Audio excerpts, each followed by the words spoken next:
राधा एक छोटे से गांव में रहती थी। उसकी बेटी नेहा शहर में नौकरी करती थी। नेहा बचपन से ही बहुत होनहार थी और राधा ने उसकी हर इच्छा पूरी करने के लिए कड़ी मेहनत की थी।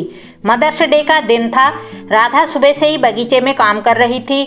अचानक दरवाजे की घंटी बजी। उसने दरवाज़ा खोला तो सामने नेहा खड़ी थी, हाथ में एक खूबसूरत गुलदस्ता और एक छोटा सा बॉक्स लिए हुए। राधा की आंखें खुशी से चमक उठी। नेहा ने उसे गले लगाया और कहा, माँ, हैप्पी मदर्स डे।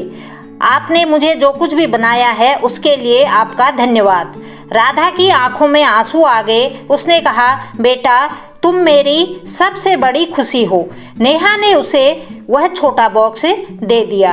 राधा ने उसे खोला तो उसमें एक सुंदर सोने की चूड़ी थी, जिस पर छोटे छोटे अक्षरों में लिखा था, माँ, तुम मेरी पहली गुरु हो। राधा की आंखें नम हो गई। उसने नेहा को सीने से लगाया और कहा, बेटा, तुम हो तो मैं हूँ।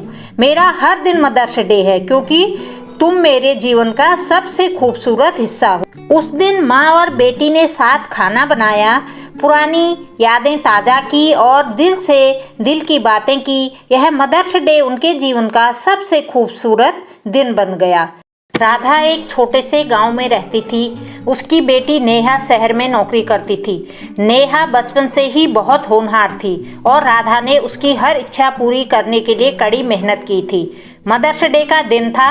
राधा सुबह से ही बगीचे में काम कर रही थी। अचानक दरवाजे की घंटी बजी। उसने दरवाज़ा खोला तो सामने नेहा खड़ी थी, हाथ में एक खूबसूरत गुलदस्ता और एक छोटा सा बॉक्स लिए हुए। राधा की आंखें खुशी से चमक उठी। नेहा ने उसे गले लगाया और कहा, माँ, हैप्पी मदर्स डे। आपने मुझे जो कुछ भी बनाया है उसके लिए आपका धन्यवाद। राधा की आंखों में आंसू आ गए। उसने कहा, बेटा, तुम मेरी सबसे बड़ी खुशी हो। नेहा ने उसे वह छोटा बॉक्स दे दिया।